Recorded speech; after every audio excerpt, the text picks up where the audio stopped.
Hello, my name is Michelle Tennyson with Mortgage South, and I'm here today to tell you about the Rural Development Loan. The Rural Development Loan is 100% financing available for qualifying buyers who fit into the income guidelines and who are purchasing a property in the qualifying areas. There are numerous areas in Chattanooga that do qualify outside of the city limits, such as Ooltewah, Red Bank, Hickson, etc. Then you have numerous areas in the North Georgia area outside of the Fort Oglethorpe area, such as Ringo, Chickamauga, Lafayette, Rock Springs. All of these areas do qualify for rural development.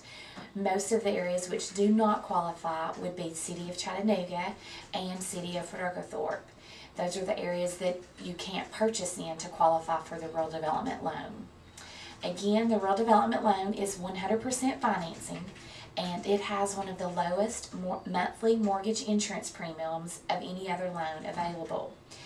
And it does allow the seller to pay your closing costs, which would allow you to literally get into the home for no money out of pocket. So therefore, it's 100% financing, low mortgage insurance, and low money out of pocket. Therefore, it's one of the great loans for first-time home buyers. You just, again, have to qualify for the area that you purchase, and you do have to meet income limitations. So if you are interested in the Rural Development Loan, please give me a call at Mortgage South at 423-624-3878, and I will be happy to tell you more about this program.